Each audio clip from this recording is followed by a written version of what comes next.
Hi, in this video we're going to focus on setting up your clinic and a few things you need to do in order to get OpenEMR up and running for your particular clinic.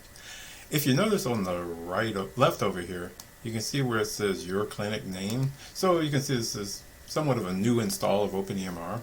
And in our last video we talked about the calendar and how to set up the calendar properly for your application to be able to find available appointments for physicians, whether you're using the appointment calendar scheduler or from the patient portal. But in this video we're going to be talking about the clinical setup.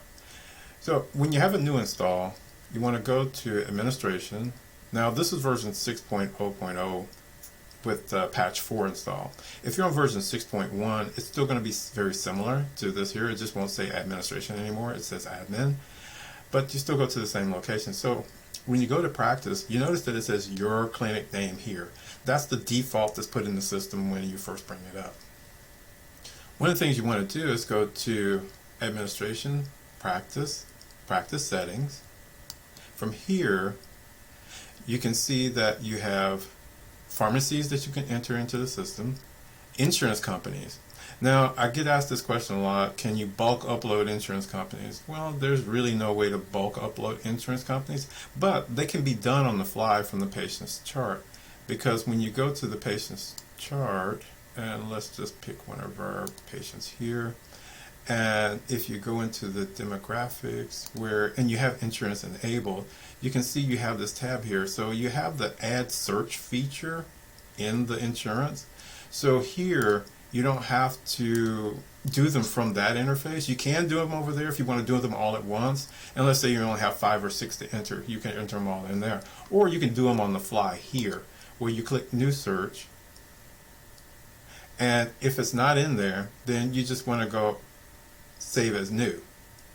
And then you enter all the information, save as new, and then that becomes available for everybody else. So you don't have to put them in all at once, and also you can put them in on the fly and not have to keep going back to the practice settings to put in the insurance companies. But also in the practice settings, you're going to put in your X12 partners.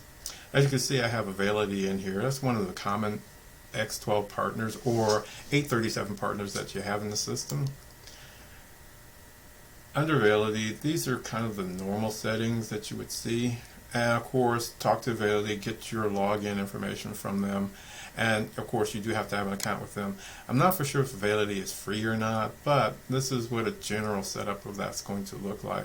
Now, your document categories here, if you want to add new categories to the system, you would do the edit, and then you would click on the category itself. If you click on the category itself, then this is going to come up blank, and then you can add a new category to the system. Oh, that's embarrassing. So if I go to tab and put in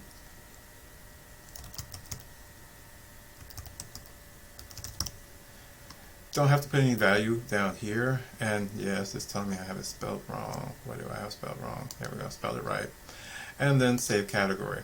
As you can see, it added monofilament to the category list. If you wanted to put it under one of the subfolders, then you would just simply select that folder and then add a category name to that. Still embarrassing.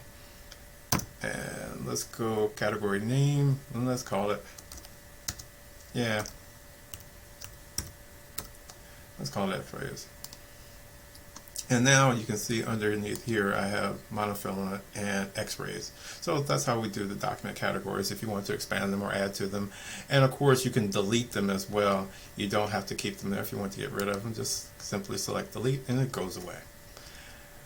The HL7 viewer, if you had labs enabled, and I probably should do a video on labs, but if you had labs enabled, you could bring in the lab file, paste it in here, and then parse the HL7 file, and it'll give you the fields or segments that you're looking at and what data is in each segment. That's what that's for. But if you don't have labs or any other HL7 data going into the system, then you have no use for this particular section.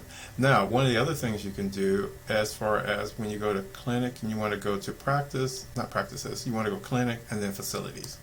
This is where I started and should have went, but we're here now. Do not just add new facility, because right now there are no ways to delete facilities, and one of the reasons that you don't want to delete facilities is because it's tied to billing information. So that's why clinics aren't deleted. But if you're setting this up for the first time, the first thing you want to do is come in here and click on your clinic and then change the name. So you want to change the name to